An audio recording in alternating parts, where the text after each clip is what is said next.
Hallelujah. सभी को जय मसीह की। Praise the Lord. आप सभी का स्वागत है आपके अपने चैनल पर, जिस पर आप परमेश्वर के वचनों को सुनते हैं, आशीषित होते हैं।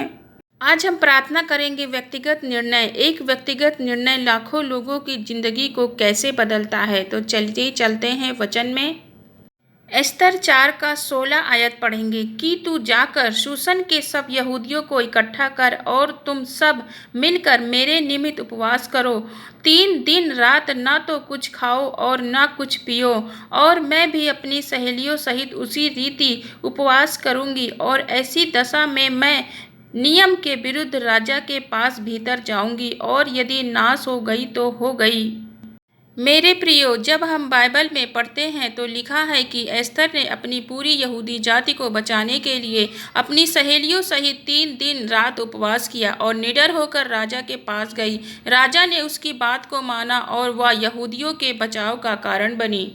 एक व्यक्तिगत निर्णय लाखों लोगों के चमत्कार का कारण बनता है। प्रेरितों के काम में 7 व्यक्तियों को खाना बनाने के काम में चुना गया, जो आत्मा और बुद्धि से परिपूर्ण थे। और बाइबल बताती है कि उन्हीं 4 व्यक्तियों ने आगे जाकर चिन्ह और चमत्कार किए।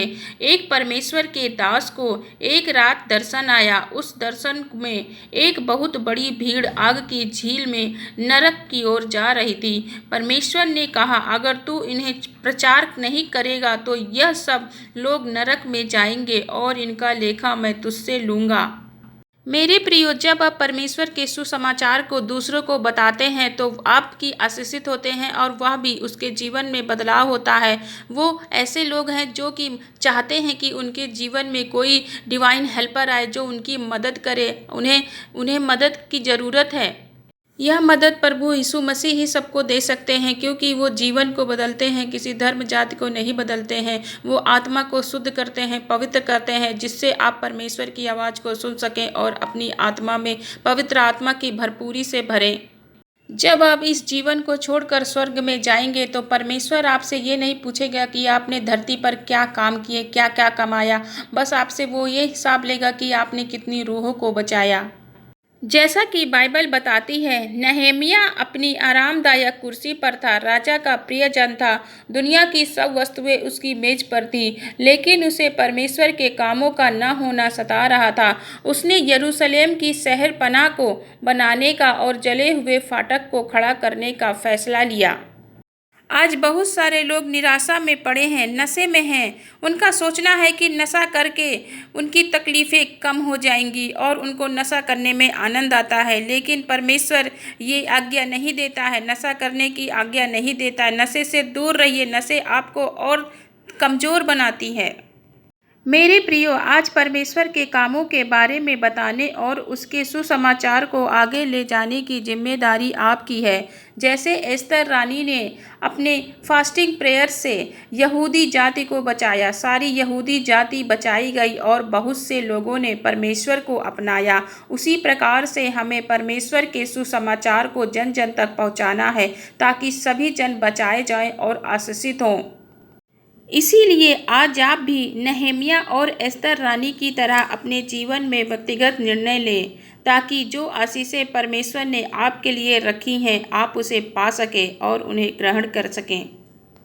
प्रार्थना करते हैं। Hallelujah, hallelujah, hallelujah. धन्यवाद यीशु, धन्यवाद यीशु, धन्यवाद यीशु। सर्वशक्तिमान परमेश्वर, इस वचन के लिए पिता हम सभी आपका धन्यवाद करते हैं। पिता परमेश्वर, प्रभु यीशु मसीह के नाम में मैं प्रार्थना करती हूँ, जितने लोग इस वचन को पढ़ रहे हैं, इस प्रार्थना को सुन रहे हैं, वह परमेश्वर के सुसमाचार को सुनाने के लिए व्यक्तिगत निर्णय को लें, ताकि परमेश्वर उन्हें हर क्षेत्र में बढ़ाए।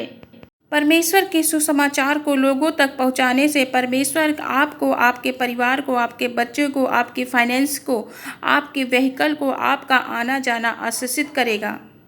आप सभी ब्लेस होंगे, आशीषित होंगे। आपके हाथों के द्वारा किया गया हर काम सफल होगा, आशीषित होगा। आपको देखने मात्र से लोगों को परमेश्वर की शांति का अनुभव होगा। Hallelujah, hallelujah.